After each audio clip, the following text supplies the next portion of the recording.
chiaramente oggi un diploma non è sufficiente per svolgere una libera professione, però dobbiamo anche iniziare a pensare a qualcosa di diverso, cioè dobbiamo qualificarci.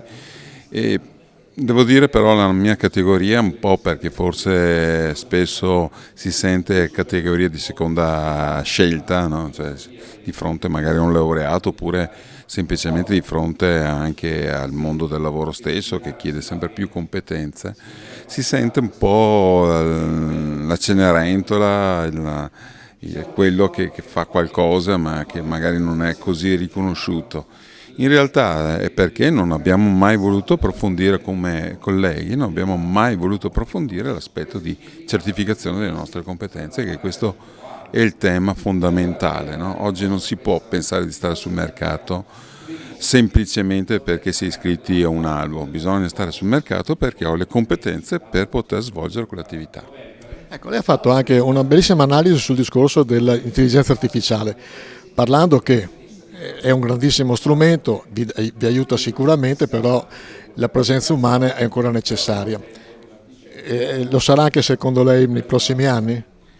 Sicuramente lo sarà, è lì la scommessa reale, no? O noi ci lasciamo guidare da un'intelligenza artificiale che ha un limite enorme, che è quella, come dice anche Fagin, che non ha un corpo e quindi non ha una sua anima, mettiamola così, a quello che invece noi possiamo svolgere, no? Quindi la capacità di leggere al di là dei dati anche altri aspetti che sono legati alla presenza umana e antropica di sempre.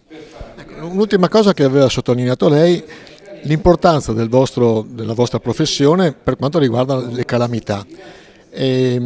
Anche qua i vostri iscritti, le persone che fanno la vostra professione lo capiscono questo, ne sono consapevoli?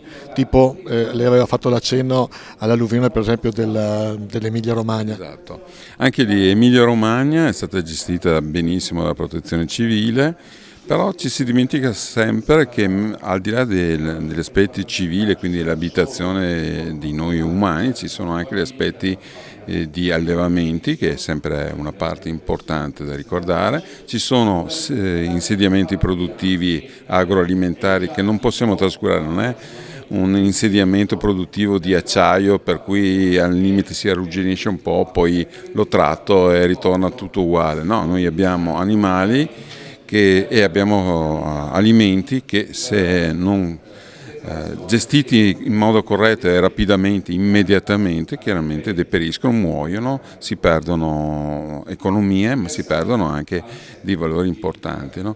Quindi dovremmo essere più presenti sia noi come periti agrari, ma anche tutti coloro che oggi di questo settore vivono, però sono ben coscienti che non abbiamo le procedure, non abbiamo soprattutto la capacità oggi di gestire correttamente questi ambienti.